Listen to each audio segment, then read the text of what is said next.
how about if people just grow the plant in the backyard and cook their medicine at home? So is there anything information-wise or device-wise that can help people achieve? Cannabis, we know for sure it can help with pain management. It can help with a lot of autoimmune problems. What people like the most, they can do it on their own terms. They decided what to make, or when to make it, how to make it. People I met taught me things and showed me how to do things. Success for me is taking good care of my boy, being a good mother. If my boy is happy, fulfilled, capable, also adventurous, not afraid of life, I would call myself successful.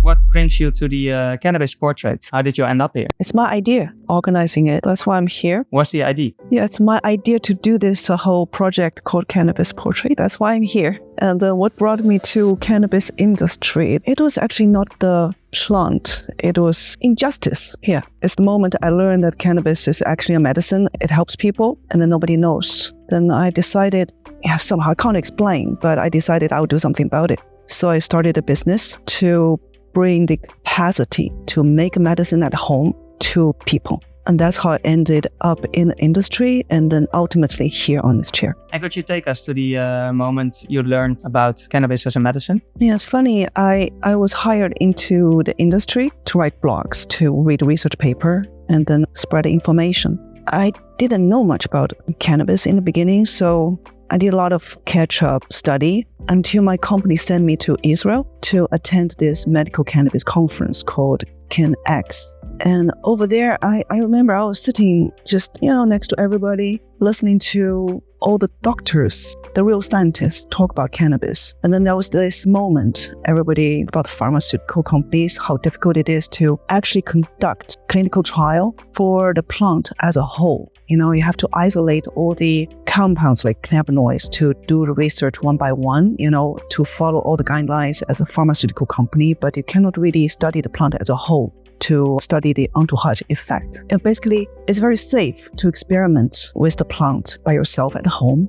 So this plant is made by the universe to allow people to do self-medication. So that was the moment that it struck me. It's like, okay, so you cannot really rely on the pharmaceutical companies to make a simple solution for you. They will overcomplicate everything when it comes to cannabis medicine. Yeah, they can make it simple, make it very potent with the research backed up. But for a lot of people, it's unnecessary. And especially when the regulations and the laws, they are lagging behind, it will take many years until, it's regulated and then people know what to do with it, right? Until that moment, right, cannabis, we know for sure it can help with pain management. It can help with a lot of autoimmune problems. Yeah, so after I learned that, this idea of how about if people just grow the plant in the backyard and cook their medicine at home? So is there anything information-wise or device-wise that can help people achieve? And then I did my research. Not really, not in a simple way. So I quit my job, started a business to build this device. It's called NOIDS herb cooker to give people the simple solution to cook their own preparation. Maybe you don't call it medicine, but it's really for your health at home by yourself without making any doctor appointment, without overcomplicate anything. Yeah, that was the moment that changed everything in my life. Before that, I was a writer, so quite a journey. What do people attribute the value of being able to make their own medicine at home? What do they tell you? The good feeling, the joy of being in control. I think that is what people like the most when they can make cannabis preparation at home. They can do it on their own terms. In their own time, they decided what to make, when to make it, how to make it, and how much, right? It's this joy of control. And you said that your life has changed from a writer to an inventor. What has changed? You see it during the day? Everything, I used to be a fiction writer. So it was all about untested imagination, everything goes. And then coming to the business side, it's everything's tested. You can have an idea, you can come up with a new solution, and then the reality will test you, will push back. So that's something really changed. So in that way, I think I finally grown up. And what does it mean to you to be a grown up? To appreciate, the limits in life, to actually be aware of it. When I was younger, it's more like, why don't people just do the right thing? Why doesn't the world just work, in a better way, right? I had all those complaints. growing up means, yeah, I have answers. Why not? Because it's difficult, because everybody's limited, because resources limited, time is limited. You have to just economize everything. That's what the business taught me. So I start to have a lot of respect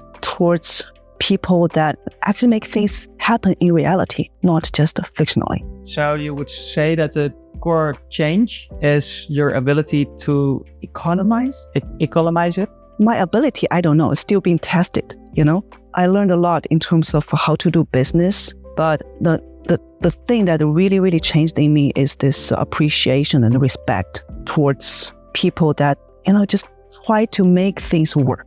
I mean, how difficult it is to organize, the management, the business owners, the bosses, right? I used to look at the bosses like, come on, you don't do anything. You tell people to do stuff. Right now, I'm a boss. So yes, it's hard. And why do you value this so much? Or do you think? You mean the appreciation? Yeah, it's fundamentally, I think it changed my worldview. Before, the world was a more friendly place to me, It's just everybody else solved, other people solved the difficult problems. So I was just sitting there and watch. And then I didn't know how difficult it was, It was all abstract. Why do I appreciate so much? Yeah, so I'm also shocked by my own ignorance before I run a business. I think that's part of it. And also, I'm so happy that I finally got here. And if you could single out a moment where you would like that the big change happened, it's always like, but what moment in your life described this change the best for you? It's all like small steps, but there were several steps that, I can recall that it was kind of milestone in this journey, like I can pin down. One was 2 years ago. 2 years ago, about this time, I pushed myself to go to Cannabis to actually meet people from the industry. Before that, I was shy. I consider myself as an introvert, but now it's established that I'm not. I was just scared, I was scared about the unknown. I didn't know what to do. But that was a moment I took the responsibility. It's my thing, it's my job to go out and talk to people. Although I was really scared, I was uncomfortable, but I did it anyway. So that was a milestone. Yeah. And after that, things just start to fall into places. Got easier and easier. It's also this momentum, once you jump into the river will start to carry you to places. You can swim. But it's a force of nature. Once you jump into the river, you get the momentum going. You start business, you start to talk to people about the business. And you just get carried. Right now, I think I'm more, the business is working good, but I don't know how much of it I can claim to be my own achievement. I just started the motion, and then somehow the forces brought me here, So I still don't know. I'll see. Of all the lessons and the small steps that you took, which one are you the most grateful for and why? People I met, people that taught me things, that showed me how to do things. I'm so grateful towards so many people. They didn't have to help me, but they did. And also the amount of trust. Running business is not everything on the concrete. You have to trust each other. And then sometimes when it happens, it's just humbles you, make you great. And what is success to you? Yeah, that's my question. To me, success is an adventure. So to march into the future, into the unknown, and then always come up with questions and getting some good answers. I have so many questions. Look at what do you think is unsuccessful and just mirror that. Yeah.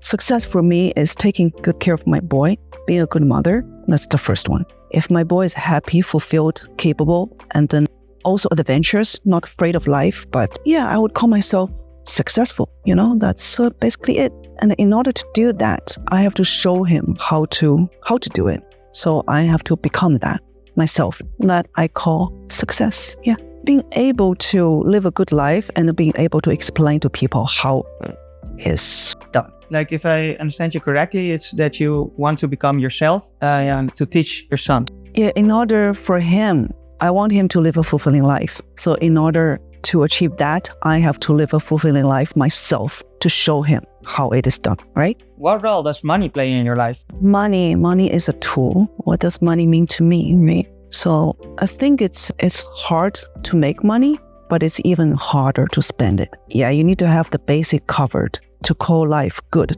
You need to have enough money to be free of some anxiety. But once you have it, it's going to create more anxiety, like how to spend it, how to use it. If you're not wise, okay, money is so powerful, right? It makes it destroys. So yeah, my relationship with money is careful.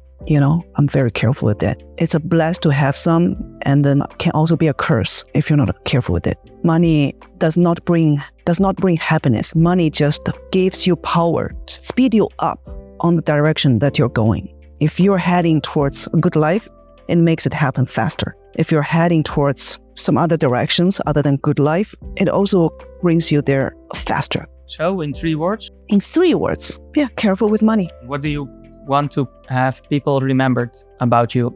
I don't actually care if people remember me. I want my son to remember me. I tried very hard, and I love life. That's basically it. I want him to remember that. I'm actually planning on writing a book for him. It's actually the answer to your questions. Like, it's called In Case I Die and You're Still Young. Yeah, just for that. It's like, just in case I die, it's like maybe there's still like more things I can give to him, but I don't have the time. So I might just write it down just in case, something like that. How to live a good life ultimately. And how can I help him to just to my best knowledge, right? What a good life is and how to live it. And did you already define like core values? Core value to a good life. I think for what I figured out now, the most dangerous part, a good life basically means when the life is not bad, it's called good, right?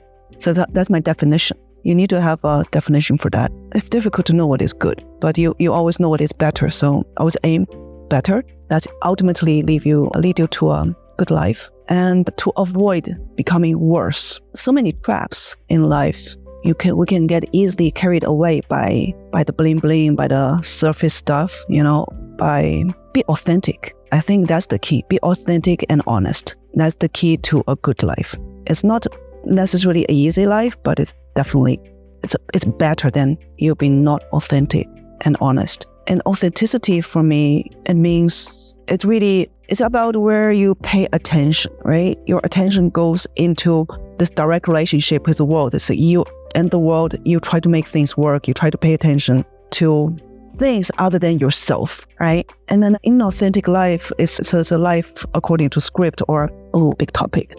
Or it's like a life that is focused on the self-image. And then once people start to act, like perform in their own life, like a hired actor or actress, that's the moment, a good life it's difficult. Maybe you have an easy one, maybe you have one that looks good. But is it actually good? That's a lesson I try to teach my boy. Like, pay attention to the real things. Control, like manage, not control, but manage how you pay attention and where you pay attention. And that will protect you. It's like vaccination against a fake life, Can you explain the concept of cannabis portraits and what's the aim and purpose? Because I'm so grateful towards people that I met. And then I think everybody in this industry has a story, a good story. I want to open this door, like provide this platform or a little corner, that corner, little stage, so that people can actually showcase themselves, why they do what they do. I like people. I want to also get to know them. I want the world to get to know them.